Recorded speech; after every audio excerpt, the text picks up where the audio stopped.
Johannes, give us your assessment. Really, really poor start to the game. First 15 minutes we were off and we were not close enough in our pressing game, and we allowed them too much time and too much space. So it was like we could see that first goal coming more or less, and we adjusted straight away in our high press to be a little bit more compact on the first line and to force them a little bit more on the outside, which I think was a step in that direction that gave us a little bit more control in the game. And I think from minutes 15, 20, probably to the end, I think it was us being on top, probably also us chasing the second goal in second half. So after that shaky start and not so good start, I think actually our performance was a good one. And that must frustrate you because you kind of flagged that given their situation, they'd come out, they'd be aggressive, they'd be on the front foot. Yeah, and we tried to be the same. We're just not close enough in our movements and our decisions, and it was too easy for them to find the space on the side of us and create some crossing opportunities, some switches of play, some diagonal passes that where our distances was not right.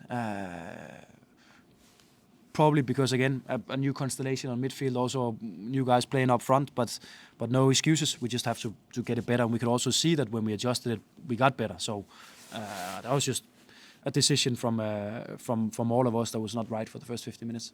And culminating in the goal, and as you described it there, it just, the way he's ran in there and the way they've got the overload on the wide areas. Yeah, and we know that's what they like to do. They want to switch the play fast to create those situations on the outside, bringing in crosses, and I think that was also the situation around the goal, and I think we limited those situations after our adjustment and after the change, and I also think that with the quality after that we had on the ball and with the amount of situations we got into their box, the momentum shifted in the game, and it was more and more difficult for them to find the rhythm. Well, you scored, I think it was within 90 seconds of the second half. What were the key messages at half time? Because that was an excellent goal. I told Killen to step up in his crossing game because that was not good enough in first half. I told Lucian to do the same because that was not good enough in first half. Then I told Anis and Jacob Wright on midfield that they need to be even better on the ball. If they consider themselves as technical good midfielders, then they have to be much better. And I think they showed that. I think they were, of course, the delivery from Killen is a good one. We know that Josh will always be in there. He will always be first on those situations if the delivery is just on a good enough quality. And I think also what we saw, probably after a shaky start for Jacob Wright, what we saw from him was that he developed in the game.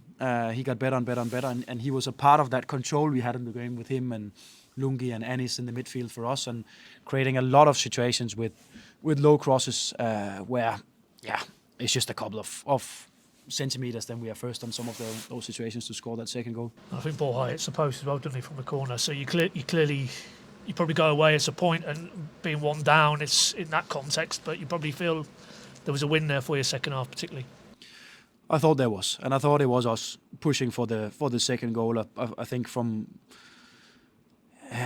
we allowed them probably a sequence of 5 minutes after our goal, and then after that again I think we took over and we dominated, and we tried to create the big enough chances to score the goals. I think we got into many good situations, and I think it was good to see that again the calmness on the ball from our centre backs and our midfielders created the space they needed, our strikers to find the flow and start being creative with each other, and that was a good thing for me to see, because I think based on the previous 2 home games we've played, I think my message to the boys was more or less just today, I want to see my football team back. I want to see us play as we know we can play. I know it's difficult because we play with a completely new constellation on midfield for I don't know what time this season, but still we have expectations that we can go away from home and we can control the game. And I think what they did from minute 15 and to the end was actually a quite good performance.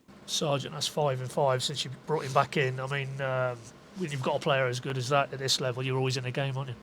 We're always in the game, and we just know probably the changes we have made is that we need to bring more situations into the box, because we know when we have him, we need to be able to create those moments in a better way compared to the previous 2 games for us.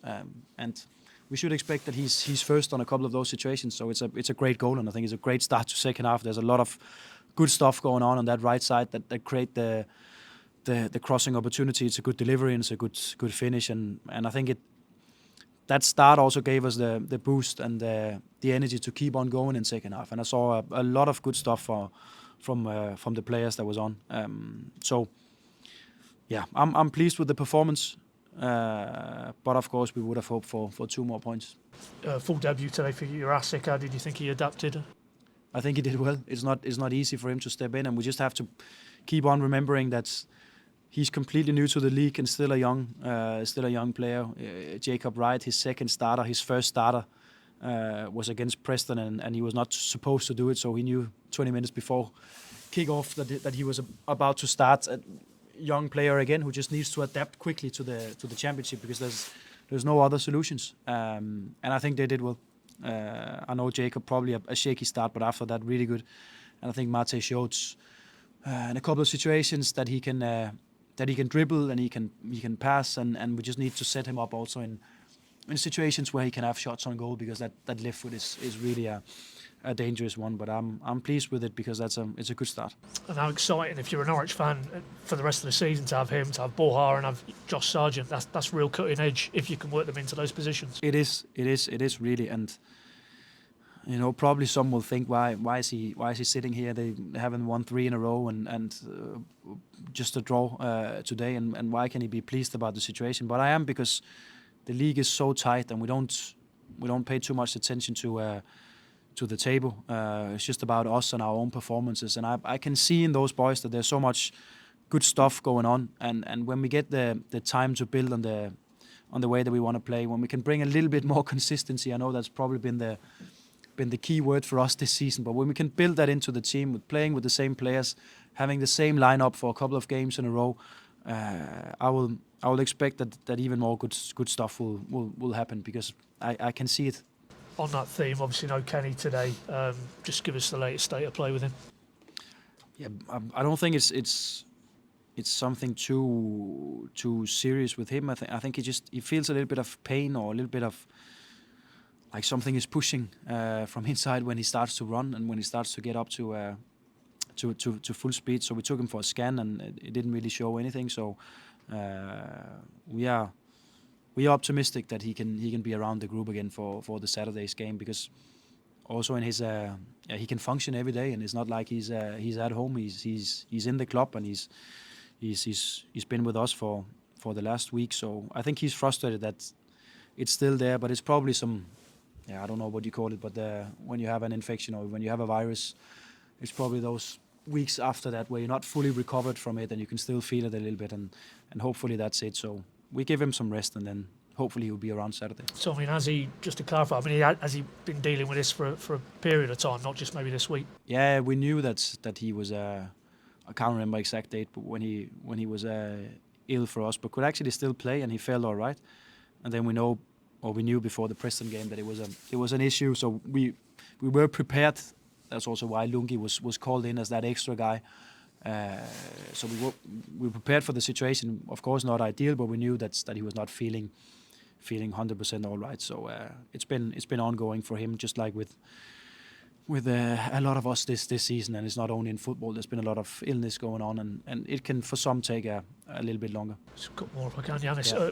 Nacho, we've obviously not spoken to him since Thursday afternoon. Is it a bit more clarity in terms of when he might be able to plug himself back in? Yeah, we x-rayed him the day after the game, and fortunately for us and for him, it's not broken. So it's about that foot to be all right again. It's swollen and it's blue, but hopefully if everything goes right, it's just a matter of days where it's just full rest and making sure that he puts a lot of ice on it, and then hopefully he can be back in training with us. If not start next week, then in the middle of next week and be in contention for the game on Saturday. That's the realistic / a little bit optimistic plan. And obviously with that game as well, you're out without Callum Dawn now, of course. Unfortunately, he got his 10th booking for the season. Yeah. 2-game ban. Yeah, he probably needed 2 weeks in Greece or something like that. So I don't know. No, I think we knew it was just be a matter of time, and we spoke, him and I, that he should not hold back in in any situations. If it was a needed booking, then fine, and we have to find another solution. And Jose is more than ready to step in. So that's just what we expect now. It's time for him. Thanks, Johannes. Of course. Thanks, everybody. Thanks.